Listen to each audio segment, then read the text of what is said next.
Yes, sir. My name is Rin Corbet. I'm a 35-year resident of Lakeside. I want to thank you for coming out, holding this town hall. And you're also a regular. You like to come to a lot of my meetings, which I really appreciate. Thank you for the invitation. I appreciate you coming here, listening to your constituents, us, we the people. I appreciate you acknowledging our brave veterans of the Vietnam War. I appreciate you acknowledging the young women of Lakeside, the pride of our future. My question is, will you do everything in your power to protect the very thing that our brave Vietnam veterans fought for? The Constitution, the rule of law, everything you work for, our democracy.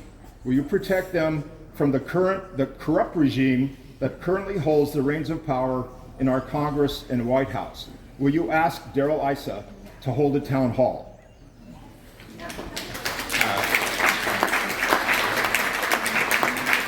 Darrell Issa is duly elected. Just ask him to hold a town hall. We You have. don't need me. We have. Well, I'm sure. Will you ask him? Sure. Yes, ma'am.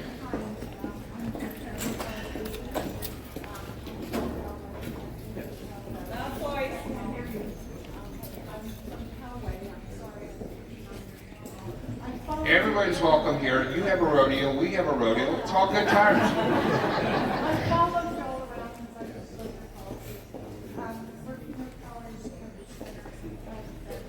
Right.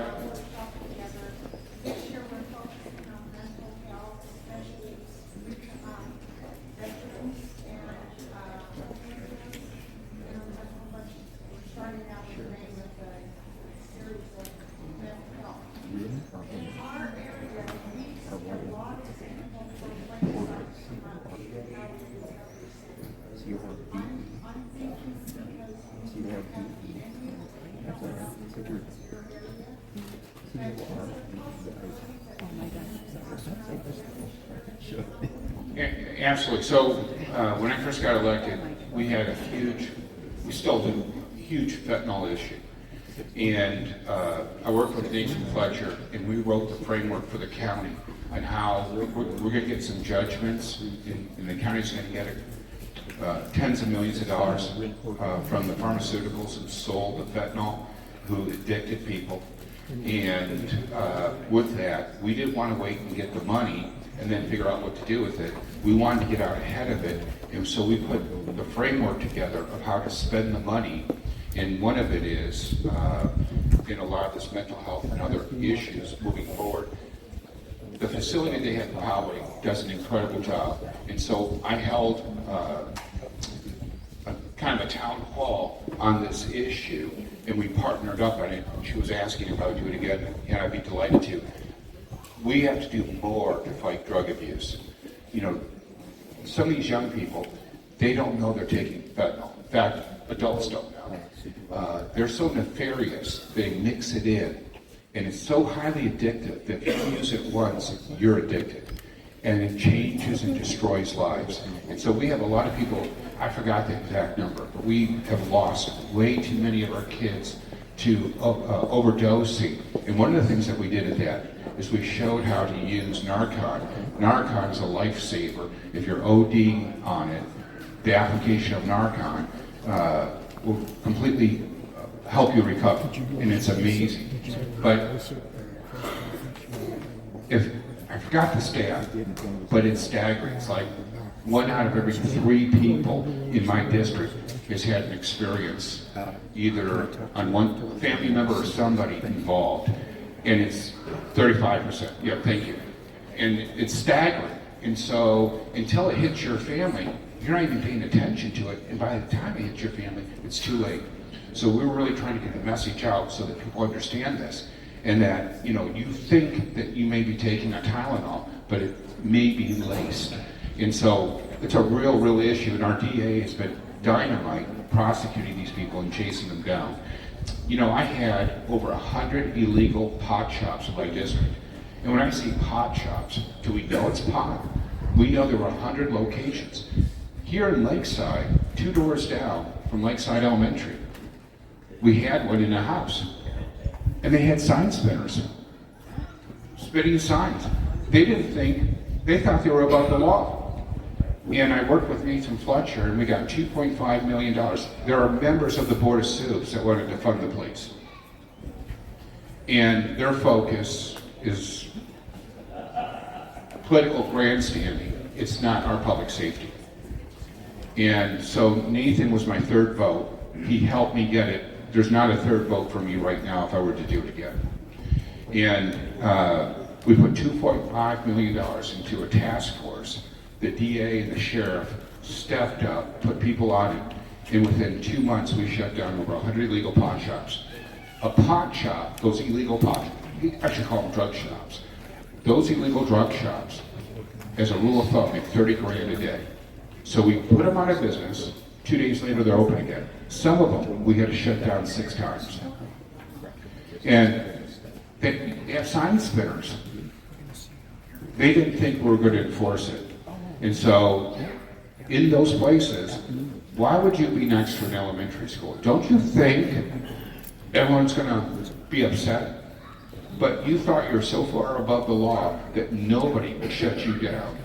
And why are you next to an elementary school unless you intend to give them gummies that have drugs in it because they're your future clients?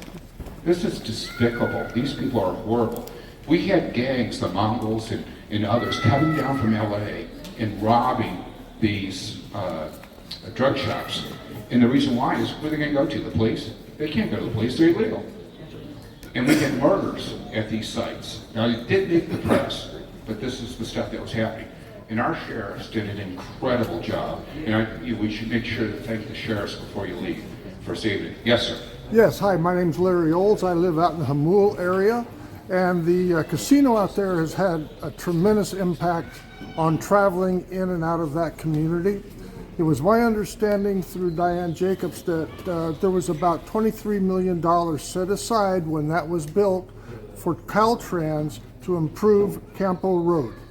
You have Steel Canyon High School on Campo, and if you go down Steel Canyon Road, you have an elementary school. In the mornings, it's almost impossible to get out of Hamul. Is there anything that the county can do to prod Caltrans to do what they promised and they should have been doing to improve traffic? So there's a couple things.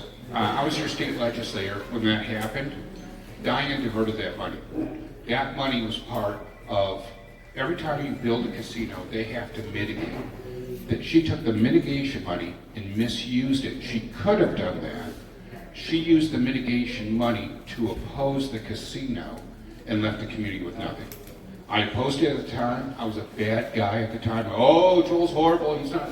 And I said, Prop 72, Prop 5, put the casino in our Constitution, you're never gonna win. All that lawsuit money was a fool's errand. I told people that at the time, they hated me for it, but that was your mitigation money. Now, I think that we have to improve that road. I agree with you 100%, that's an evacuation. I forgot the term they use, where you stay in, I forgot the term. You're supposed to, thank you, stay in shelter. Steel Canyon. Steel Canyon is set up for all the people in Hamul to go to shelter during a fire or an emergency. And yet we did nothing to improve that road to make it actually worthwhile because it was diverted for lawsuits. Your state legislator can work with Caltrans. I have no authority over Caltrans. I'm happy at the county to partner with Caltrans to do this, so I'm totally on board with it. However, I don't know if that's still Brian Jones's area or if that, I don't know who the state legislator is anymore. I'm not in the legislature, so that's dead to me. I'm in the county soup business now. But, and, you know, if you reach out to their office, I'm happy to do it. But it has to be driven by the local community. See, I can go out and I can ask people to do stuff, but I'm just one guy. It's different than when the community that they represent requests it. You know, going back to Dear Lisa, if people in the community have a petition to ask him to do it, and he doesn't do it, me asking him does nothing. And I don't want to be in the press fighting a battle I have no control over. I want to focus on the things in my lane that I'm responsible for. Do you have another question? Yes, ma'am.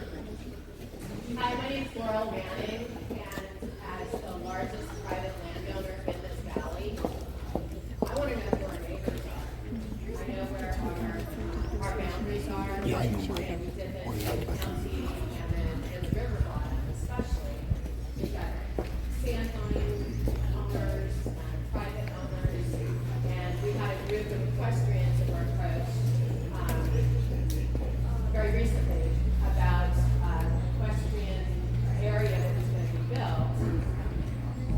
but they were planning to do mine. I don't know who your neighbors are. So what is the question The that you got? question is there any kind of mapping that shows Yeah, who the county has it. owns what? Yeah, the county has it, absolutely. Planning department, if you reach out to them, they have it, absolutely. Yeah. Yes, ma'am. Yeah. And then I'll come to the woman ahead of you. My name is Robin Bearden.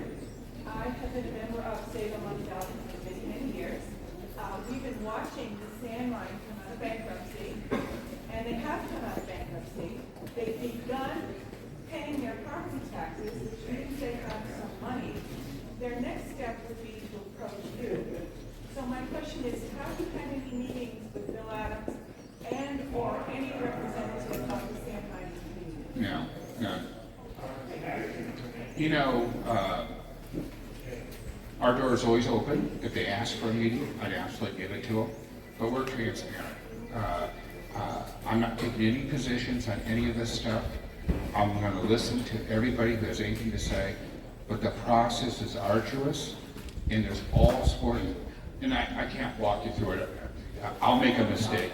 You're an expert on this. You know, you could run the seminar on all the tipping points where the public input.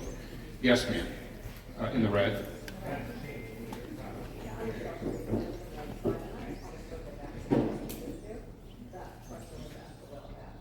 But specifically, although it seems like you've made some inroads against the illegal camping, our most impactful image entering Lakeside is homeless camping around the Maple Leaf Highway 27. There's nothing been done about that.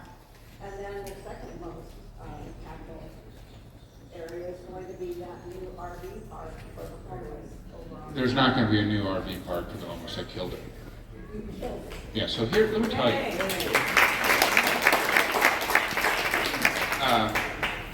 You know, we had a community coffee, and it was over at the rodeo grounds. I think 500 people showed up, and 500 people had a question, and I think 170 was the exact same question. And I kept saying, you know, I answered this like 2 minutes ago. All I can do is present you opportunity. Ultimately, it's your community, you get to decide. Now, if it's up to my colleagues, they've never been to your community, never will, and they don't get it. That's why they keep sending you essentially violent predators. So, the county had this space that it owned, and they talked about safe parking. Now, I put safe parking in on Magnolia. We had 112, I don't know if you saw the photos, but we had 112 tents, well entrenched, very scary, people having sex in the streets, very scary, and we eliminated all of it. And I lowered homelessness by 27% in my district.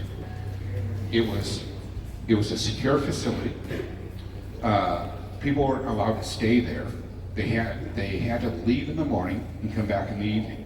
We had an 82-year-old who was living in her car. 40% of those people, within 3 months, moved on to permanent housing. We changed a lot of lives for the better.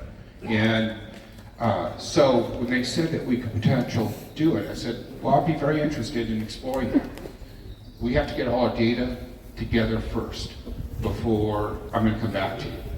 You see, when I came back and talked to y'all about the potential off of Riverview Road having a homeless shelter, the idiots, and I say it kindly, at the county didn't check what the EIR was going to be. So they sent me into the community saying this was easily fundable and that we could do it. It was over $1 million. I'm not spending $1 million on a homeless shelter. So then they talk about this, roughly 17 parking spaces. They come back and it turned out to be like $30 million with a mitigation. And I said, well, if I amortize this over 30 years, it turns out to be $70,000 per parking space. You know, none of the neighborhood household income is more than $70,000. So I'm going to send a signal to your kids: become homeless and make 70 grand. Work hard and make 75. What? That's crazy. So, you know, all these homeless NGOs who profiteer on the back of homeless all showed up, oh, this is horrible, you're killing it. There's no way I'm going to spend your tax dollars so foolishly. I want to help the homeless, I want to do stuff, but we have other programs that we can be doing. And look, nobody wants to help the homeless in their neighborhood, and I'm okay with that, but don't complain to my office when we have homeless. And I will tell you something else. One of the challenges I have right now is one of the downtown homeless NGOs is trying to locate a homeless camp here. And Bill Wells is working with them. Bill Wells thinks it's a great idea. They're not interested in our homeless. If a downtown organization wants to bring a shelter here, it's to take downtown homeless. This particular organization spends like $3 million a year on a homeless person to give them shelter. They get a lot of money for being successful. Their money comes from downtown San Diego, from all the businesses in downtown. What do you think they're going to do? They're going to come here and say, oh, we want to open the shelter to help your homeless? No, they're going to transfer their homeless to us. Look, I love Father Joe. I'm a Catholic. I'm a practicing Catholic. But the deacon that took over for Father Joe wanted to put a shelter, a downtown shelter, Father Joe shelter in Ramona. And I told him to get the hell out of my office. You know why? Father Joe, years ago, brought a shelter to Ramona. Ramona's homeless today are downtown homeless. They were abandoned in Ramona because within 6 months he shut his shelter down, but he didn't take his homeless with him. We have our own problem, and I want to solve our problem, but keep your homeless to your own community. Now, I will tell you, I did the homeless shelter, talk here, and there was a good portion of that 500 people who said, it's El Cajon, all the El Cajon are coming here. And then when I did one in El Cajon, they said, it's all the Lakeside people. And then I quirked, if the homeless are in your riverbed, they're your homeless. And by the way, when I was in El Cajon, unincorporated El Cajon, and I was knocking on tents during the point in time count, there's been several times in my life where it seemed like a good question until it left my lips, and I realized how stupid I am. I said, well, where do you live? I goes, what, you idiot? I live in El Cajon. I'm an El Cajon resident. And I'm thinking, well, yeah, but you're in a tent in the street. I mean, I'm thinking you're more transient than that. No, those homeless actually believe this is their home, and if they've been there long enough, they don't want to leave, and we know that, right? The people who are new to the streets are the easiest to get off the streets because they know how horrible the streets are. The longer you're there, the more it becomes your community, the more you have the Stockholm Syndrome where you identify with your captors, right? So I'm talking to a guy who's been in the streets for 30 years. He goes, well, I'm never going to leave this. I got my buddy Sam and I've got Bob over here. And when I leave my tent, they watch mine. And we're a community. And I went back to our team and I said, we have to have a strategy that we take 5, 7, 10 people at a time and move their whole community into shelter and move them along and help them. But we're not going to break up their community. And so when we look at these homeless issues, it's not black and white. There's a lot of gray. And we've got to be nimble enough to meet the needs of all the people. Yeah, you had one. Is there anybody over here that has an answer? Yes, sir. Mark Hartley, I've been a resident down there for 18 years. The county recently has been imposing a VMT tax on new permit for development. And I've heard it's somewhere up to $100,000 per house per permit. Where does that money go? If it's an East County development, is that money being taken to the coffers of the county and spent elsewhere? Don't worry about it. You're never going to build. You're done. The VMT could be $150,000 to $250,000 per shed, garage, any facility. Then my colleagues took the climate action plan and they adopted the most restrictive. You are never going to build. Don't waste your money. Unless you're in the system already, you're done. Unless we become a city, we will never control our destiny again. Is that what you're advocating, that we all become cities? I'm going to vote for it. And the other part is The only thing you can move forward on that VMT doesn't apply to, low-income housing. See, we're going to be the dumping ground of all low-income housing. And let me tell you something else. People say, well, in Alpine, the challenge is the richest communities are adjacent to this beautiful park that I'll never see in my lifetime. And they oppose it. And I had a community coffee in Alpine, and I said, you know, if we don't build the park, we're going to make the land surplus and under state law. The first dibs on that land is low-income housing. So you have multi-million-dollar properties on an acre to 5 acres next door to low-income housing. And you're worried that you have an open area with a beautiful park? What do you think is going to happen if it's all low-income housing? And in Alpine, we have one bus that services us twice a day. So where are they going to work? Where are these low-income housing livers going to work? They're going to drive 32 miles to get into the city? Because that's what I drive to go to work, each way. They're not going to do that. So now we're dooming these poor people because we're putting them in a community that won't support them. Only because they want to brush things under the rug and get them out of their community and dump them in ours. We're not a dumping ground. This is a destination location. I mean, look around. How awesome is this? You don't see this downtown. You just see concrete and jungle. Yes, yes, sir. I'm so sorry. I'm Robert Wallace, born here in Lakeside. Questions for transparency. Got to give each other room whenever you set up. We're really set up here.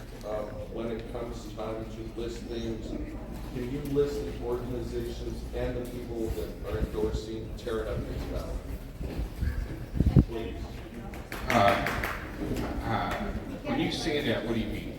That means So if you send a letter to my office, it's public record. So it's public record. So, yes, sir. I'm Rod Streeper. I am the president of the Fixed Pepper Drive Association. I went over to your community coffee in Grossmont College about a year ago. And you were really helpful, and your office was very helpful in... I'm sorry, I didn't hear you. What'd you say? Go ahead. You were very helpful. Your office has been very helpful. One of the things we're trying to do is put sidewalks on Pepper Drive, and we're in the Lakeside Community Planning Group. And one of the things that your office suggested is to work with Carol Hawk and Stand up, Carol. You're doing an incredible job. Rod's done all the work. He has done all the work. Yes. And I went to the community master plan group that the county had in Alpine last week, which is awesome. Can I take a picture of you and me with my poster? Is that okay? At the end. At the end. Okay. And so what's the question, though? You have to get to a question. Okay, so we started our process. I was able to initially have a really good conversation with Department of Public Works. I had talked to an engineer about putting a temporary sidewalk along my part of Pepper Drive, along West Pepper Drive. They suggested putting in like a temporary, like a crushed granite sidewalk there. And since then, I've heard nothing. Is there somebody you can steer me to? We can we get a business card over to this gentleman? We can, let me tell you, the challenge that we have a $56 million structural deficit. My colleagues want to expand more public defenders. All this money is our road money. All this money is our sidewalk money. As long as 3 votes from the city of San Diego determine our future, we're not going to see any of this. I'm never going to have my park. We're never going to have any of it. We're due. So I hate to be, I've got 3 years left. If we don't get a city within that 3 years, there's no recovery. And It's going to be really hard for people because they say, oh, it's a lot of change, I don't know. Pay attention to my board meetings. Watch how my colleague Monica pulled $24 million from our budget for our sheriffs. Not for her SDPD, our sheriffs. We are doomed. These people don't live in our community. They don't represent a significant amount of unincorporated, so those people are not important. They're never going to be important. And it's human nature. They're not evil. They're not bad. But who are you going to pay most attention to? 80% of your voters, not 20%. And we're not significant. 600,000 people aren't significant. I give you example after example about how nobody cares what we think. And because we lean more conservative, they get enjoyment making sure that people with Trump signs lose. And look, East County is not all Trump. East County is all neighbors. We're not partisan. One of the things that Obama said that I liked so much, we're not red states, we're not blue states, we're United States. And in East County, we are united. And we put our kids first, and we put our priorities first in our kids. So, I'm advocating for the unincorporated, because I are one. Thank you. Yes? The city, I'm trying to And you're from the city of San Diego, and you're very offended. No, I'm just teasing. No, I'm teasing. Okay, so, the city that you're talking about would be what? Would it be? Well, if you look at what pencils, Alpine, Ramona, and Lakeside pencil, and you have to be big enough. So what they did is in the 90s, they changed state law. Ramona was on its way to becoming a city. Santee was one of the last cities in San Diego County. Under the new rules, your tax base has to be maintained to the county and you get no services. So you have to have a new tax base that actually pays for your police and fire in your city. So it makes it cost prohibitive. But because they've reduced all of our land use to zero, we had 58,000 homes by right. We restored the general plan 2020 and built those 58,000 homes. They're not 58,000 homes. There's 58,000 homes that trigger another 150,000 homes of people selling to move to the 58,000. Because I live in a 4-bedroom, 3-bath. My kids are grown. I'd downsize if I could. I don't want to mow the lawn. No, I don't have a lawn, but if I had a lawn, I wouldn't want to mow it. I don't want to whack any more weeds. That's what I have. I have tons of weeds. I would do that in a heartbeat, but where am I going to move? There's no place to move. We have the biggest employer in my district are the tribes. Huge employers. Where does their workforce come from? Riverside, Tijuana, maybe some Lakeside. But if we had homes that were 400 to 700,000, those are considered workforce housing. They would be local. They would live near their work. That would be a good thing for all of us. What's the second biggest employer in my district? Trades. We have the best electricians, the best carpenters, the best workers. All those folks go to work. That's a good thing for our community. Be prosperous to our community. The biggest problem, if I wanted to live in Alpine, I would move there. If I wanted to live in Ramona, I would move there. I chose Lakeside. And they're all going to say the same. But you can stay here, not control your destiny, and when I'm gone, you'll never see a new road. 101 miles last year was because I pushed hard for roads. We're never going to see those roads again. You know how hard it is for me to get the road department, DPW, to actually fix our roads? They don't live in the unincorporated. So we have this thing. The state gives a little award if you change our index to 70%, we're at 65. So, anytime you get new aggregate that's green, is there any product that became green, whether it's WD-40 or something else, that became a better product? No, it's always worse. So, if they change our roads out, they get an award from the state. So if they change our road out and it isn't as durable and it creates a pothole, their priority, I don't know this for a fact, but my suspicion was they were prioritizing changing a road that's perfectly fine to get the award. and leaving us with piles. Because it doesn't make any sense. How is it that you fix from that barn door to here, and then there's huge potholes, and you skip to another? Why wouldn't you finish the whole road? Why did you do one half of the road, not the other half? I called them in Alpine. I don't have any sidewalks. But I now have ADA compliant ramps to dirt. So I suppose if you're off-roading in your wheelchair, now when I asked them, they said, well, we get federal money for it, and money, we have to spend it in that way, and maybe someday down the road we may have a sidewalk. Well, let me tell you, we're never going to have a sidewalk because $33 million went to flood victims, and they're not our responsibility. Now, I want to be a good neighbor. I was willing to loan them the money and let the city pay us back. The city right now wants us to pay in perpetuity for their homeless. It's not our job, but the majority of my colleagues are tied to the city. What do you think they're going to do? I can't stop them. There'll be a 3-2 vote or a 3-1 vote. We voted for reparations on a 3-1 vote. I'm the only one that voted no.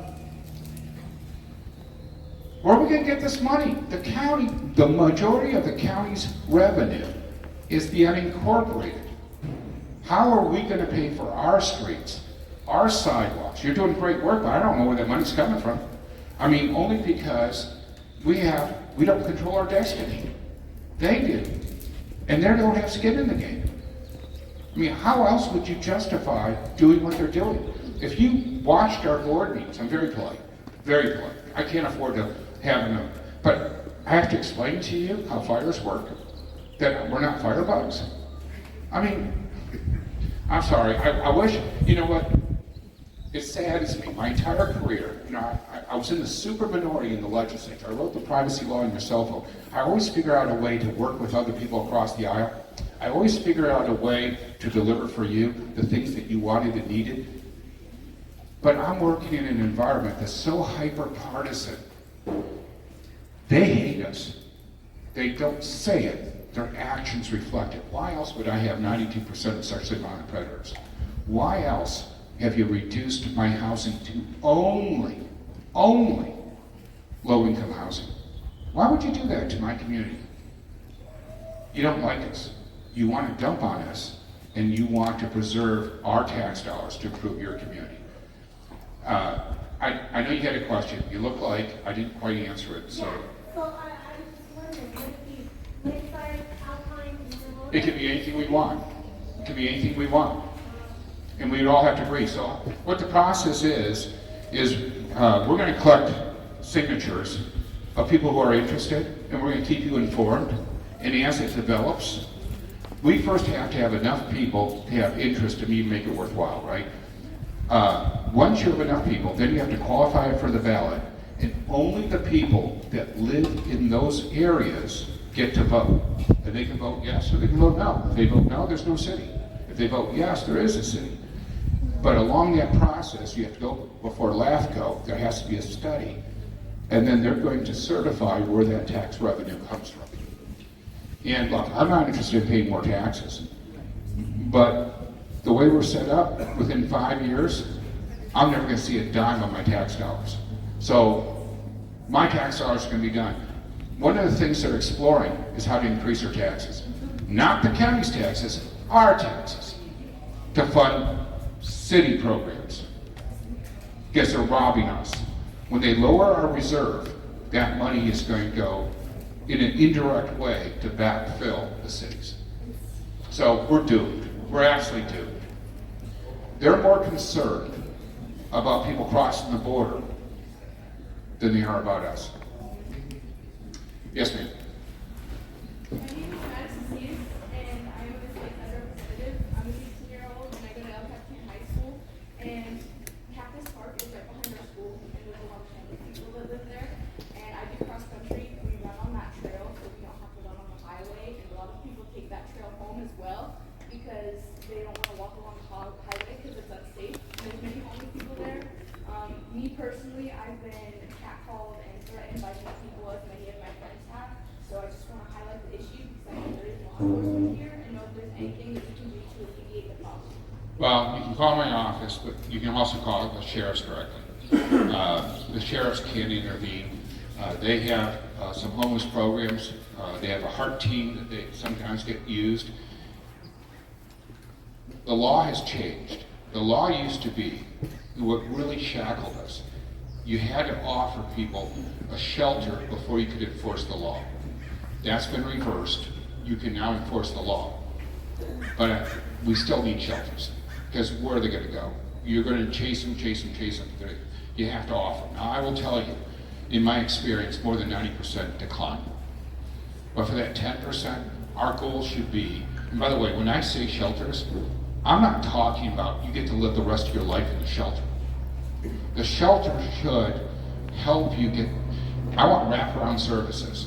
I want, when you're in the shelter, a counselor is working with you to help you through any addiction issues, any mental health issues, to get you back into permanent housing. One of the things I'm most proud of is almost 40% of the people that we put into shelters have moved on to permanent housing in less than a year. So we have changed lives for the better. And look, if you're an addict, if you have a mental health issue, that's an albatross on your back for the rest of your life. There isn't a day going by that you're not thinking about getting high. And you have to work really hard, and there has to be things in your life more important than that addiction to keep you on the straight and narrow. So I'm not saying that they get into permanent housing, get a job, and are moving forward. They can always slip. I mean, many of us are old enough to have friends that are alcoholics. They lose everything. They go through rehab. They rebuild their lives, and maybe they lose it again. It's a constant battle, but there has to be a path off the street. There has to be a path for those who are willing to try. And we have to identify the people that are willing to try, give them a path, and encourage them. Because that will take a lot of people off the street right away. The other people are going to take a lot longer and require more work. But my focus, the reason why I was successful, is I look for the low-hanging fruit, and we address those people and help them. I'll come here and I'll go over there, and then I'm going to go over at this side. Yes. Hi, my name is Carson Clara. I go by Grace. Make it easy. I know my name is complicated. I have a question in regards to, I'm new to the community. I've only lived here for a year. Welcome. Thank you. I am wanting to be a part of the community to build a better community in general. As you have touched many times that this is a large dumping ground, I realized that within my first year of moving to San Diego. Now, I am here because I was in that kind of situation. I am low income, please don't catfish me. My situation is very circumstantial. I have a disabled daughter, brand new to San Diego altogether, moved away from situations, no job, nobody, no support. I'm building. I am licensed in insurance. I do not have any criminal background. I have no, again, I Sure. have all clearance. My goal and my objective to help build the community is to get a zero tolerance community. I know you have had an uphill battle trying to get these sex offenders housed elsewhere. In where I am placed, there are 265 of them in a 5-mile radius. Where I live, there are elementary schools, there are 2 daycares on Main Street, several churches, there's Lindo Park where kids reside. These teenagers that are coming across and seeking to I have to get to a question. So, my issue is how do I build, how do I help you guys, and how are you tackle these issues and help to build and be an advocate here for them? so sign up for our email. When things come up, we send them out. We need people to call into the board. See, they have our board meetings. First of all, there's a couple things that the county does that's absolutely wrong. In the state legislature, you cannot vote on anything unless it's been in print for 30 days, because they want to get sure that people have time to respond. Our board rules are Friday noon is the deadline for Tuesday's meeting at 9 o'clock. How the heck am I supposed to get hold of Boulevard and let them know this is going to impact their community when there's no notice. I mean, what, call them on the weekend? And so I have a board letter coming that I need support for, saying it has to be 30 days in effect. That helps. The second thing is, our meetings are in the San Diego Bay. Who's our responsibility? The unincorporated. You'd think at least we could do it in Lakeside, right? At least Valley Center would have a chance of getting there. How the hell are these people? So it's all rigged against us from the very beginning. They don't care what we think. So that's one thing. The second thing is, Carol and I saw somebody from the chamber here. Planning group and the Chamber of Commerce are dynamite out here. They're actively involved in every aspect of Lakeside. And if they're not doing it personally, they know who is. I would connect with them. They could be, Mike Anderson behind you, he's another incredible resource. And by the way, he's a really incredible realtor. So when you're ready to move, he might be able to help you. And look, I'm not against low income. I need to be clear. I'm not against low income housing. What I'm against is putting people with limited resources in backwaters where there's no public transportation. I want you near workforce so that you can improve your station in life. You're clearly very smart. You have a very difficult license. There should be a job out there, a career job that you've already had, so you can support your family. Us putting you in the backwaters and forgetting you only destroys your life and makes it worse for all of us. And that's exactly my point, is why I want to help build a better connection there, because I'm not one of those people that are that are wanting to choose to live in that situation. I'm in Right, I get it. No, I get it. And I wish you the best. I know you're in a rough go. Yes. My favorite homeless advocate.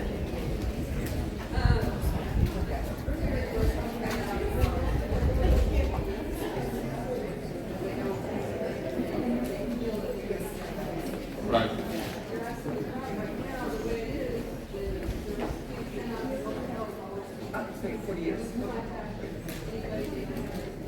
Right.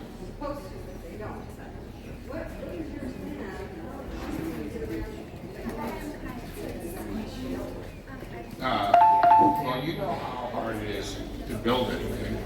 I can't do it until the community wants it, right? I can't force people to accept things that they don't want to accept. All I can do is she asked how are we going to address the homeless issue if we don't have a shelter? And I'm never going to get ahead of you.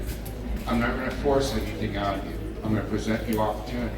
And my point was, when you're ready for it, I'll be there with it. But I'm not going to push. I'm not going to push it upon you.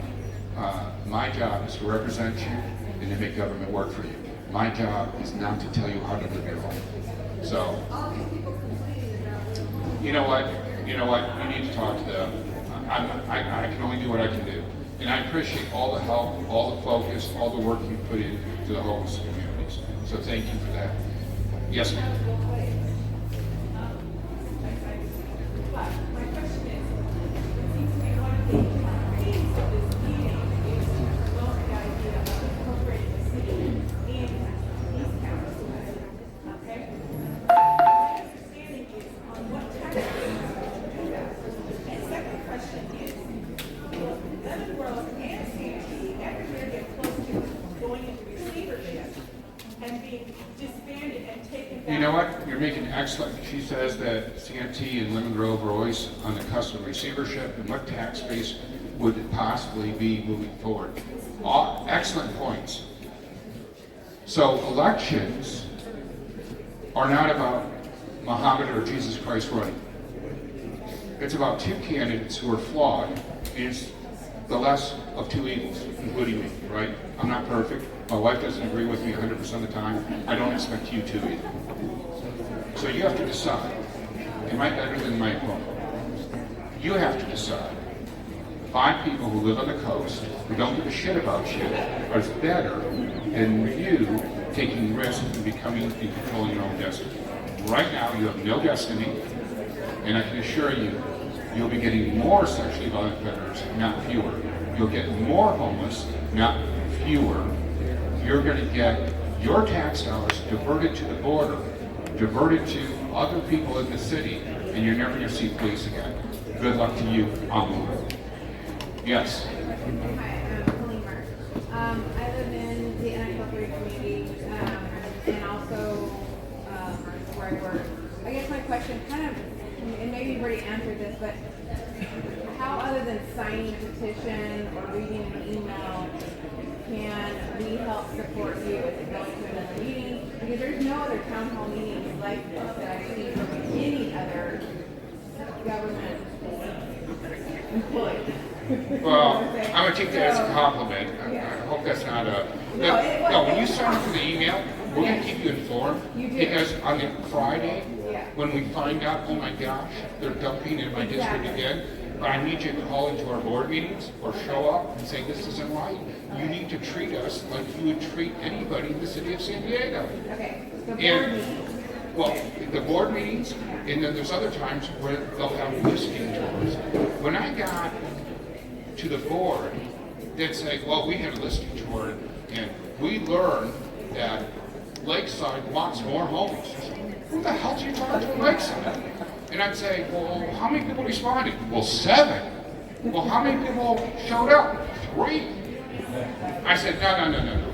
You let me know, and we will let them know. And all of a sudden, now they're getting hundreds of responses.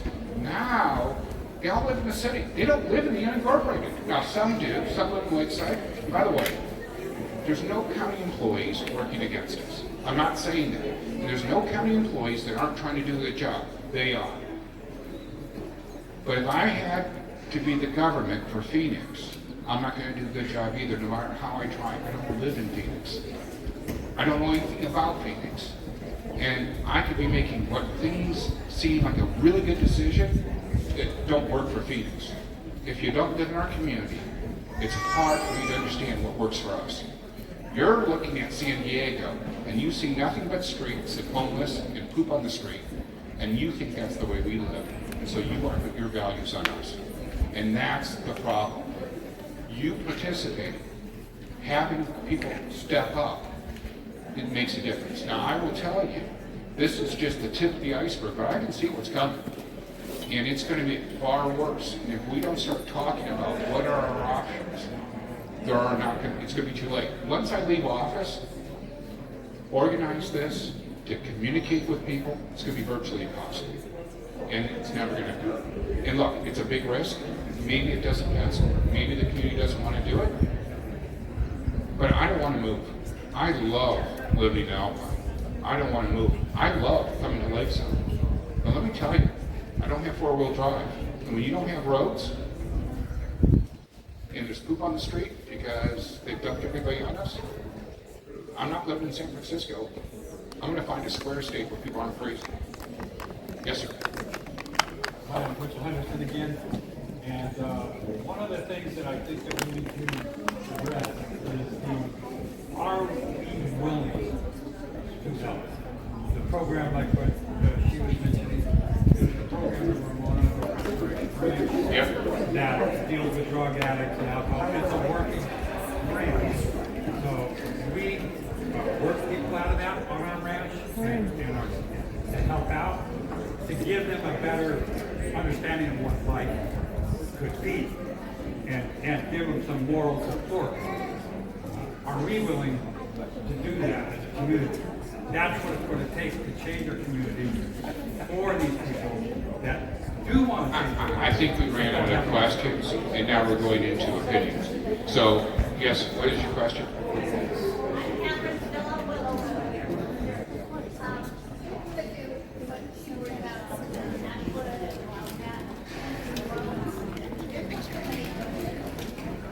No, that's gone. It's gone. Yeah, that's gone. Thank you. Okay. Yes, sir. A couple days ago, the CAL FIRE came out and had for just wondering if you would have that and do that. chance to look at that? I saw it in the paper, and I've been working, every night I've worked late, I haven't had a chance to read or anything tomorrow. I was hoping to look at it. I can't imagine it's better for us if it's worse, and it's gonna impact our insurance even greater. And you know, some of these farm dams, we control that testing. If it wasn't up to the county, if it was up to a city, and by the way, the beauty of the city is Nice to meet you. somebody who lived in Lakeside would represent Lakeside, right? Somebody in Alpine would represent Alpine. Same with Ramona or whoever else, Pine Valley, whoever else was part of it. Part of the Doma business We could take a policy and clear it. Just independently like So the video I stuff and put a board letter in, and we spent $20 million I'm not that clearing organized. evacuation roads and clearing as much as we can. When the floods came, we had cleared all of our ravines, so we didn't have flood victims like we did in the past. I'm old enough to remember, I grew up in Spring Valley. At Spring Valley during the last flooding, we lost hundreds of homes. We didn't lose, we lost 40 this year, when the city of San Diego lost over 200. Far better because we cleared a whole bunch of stuff out. But I'm hamstringed because I have 3 colleagues who are worried if you clear areas, the bunnies will be impacted. Now, I walked behind my house that's like this after the cedar fire. I saw the bunnies, they were fried. I saw the snakes, they were fried. And a year later, the bunnies and the snakes were back. Let's use common sense. You know, we sent a man to the moon, what, 30 years ago with a slide rule. Now we have high-speed computers, and we have AI, but we've gotten dumber. Let's just use some real science, not political science, and let's clear the areas that make sense. When it's green, I get it. We may have to put goats here and clear and save our homes. I think she is. One of my complaints is they say, well, you can clear around your house. If you have an acre, you never leave your property. That's not helpful to me. Where I moved, you know, clearly it's the end of my career, so I'm just letting it fly. We have an open space, and we're not allowed to clear it. And I used to go out after dark with my lawnmower, and I cleared that son of a bitch, because I'm not gonna let my house burn down, because 3 weeks after I moved in, I had my first evacuation. No, I'm gonna control my destiny, and I'll pay the fine. Well, we shouldn't have to. The government should be working with us. But if they live downtown, what do they care if we burn? They think the fire's gonna come to the border and say, oh no, these people are really good people. They don't deserve to have their house burned down. Those people are bad people. They deserve to lose their home. So that fire map could change dramatically if we were to do it. And you know, one of the first things I did was I got a $19 million helicopter that fights fire at night. We never had night capacity before. And now I'm fighting the sheriff, and she's had it for 2 years, and she hasn't found a pilot to fly it. And I love the sheriff, but I told her I'm never going to use a helicopter again if you can't protect my community. And I guess you're using it to stop crime. I need you to use it for the full capacity, and that means fight fire too. So, another hand over here. Yes, sir. Joel, thanks for walking across the motion. Stephanie, my exact good and all my road residents for the last year. Consider myself a country boy. Maybe we can Years ago, I grew up in an advocate for the city, and that opens the door to concrete motion. All right, so I'm the scourge of Alpine. 37 years ago, I moved to Harvest Canyon in a subdivision, a minimum half acre, and it's called Deer Creek Range. And the Alpine Sun, for over a decade, said, the scourge of Alpine, deerless, creekless, ranchless. It won't be long before we're going to have grocery stores. 22 years later, we've got Albertsons. They were right. You know what? We don't have perfect. Perfect is dead. We have good. So do you trust, who knows the Hilliker family? There's nobody, the people who don't know Hilliker's family don't live in Lakeside. What do you think the likelihood Frank is going to be your mayor? Pretty good. And do you think they're going to give you a concrete jungle? Because he's pissed that all the new houses next to him keep trying to put him out of business. So I think if you live in the neighborhood, change is going to come. That's going to be a change that you can welcome because you live in the neighborhood. Now look, I'm no different than any other NIMBY. I moved to Alpine. I like looking up, seeing the stars. Down the street is school, and within a year I moved there, they wanted to put lights in. Heck no. If I wanted lights, I would have moved to the city. So then it kind of died. Well, on my street is the president of the school board.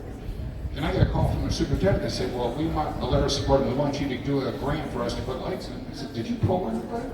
I said, you find me a petition of people living within a half a mile, and then I'll be happy to do it. I'm thinking, he's going to lose his job. They're going to run him out. But again, he doesn't live in our community. But I saw Eric, the school board president, and I said, hey, Eric, what's the deal? He goes, what the hell? What'd they say? He went back and lit him up because he didn't know. The superintendent was getting out in front of the board. You need local control. And is it going to be perfect? No. We have 58,000 acres by right that they have stolen. So you own that 80 acres. And now you're told you can't build anything on it, but low income? Come on. Where's the workforce housing? You know, when I moved to Alpine, you couldn't run around the neighborhood. You wouldn't know it by looking at me today, but I used to run. And my lungs would hurt because it was smog. It hasn't been smog in a decade. So all these environmental programs, some of them are working.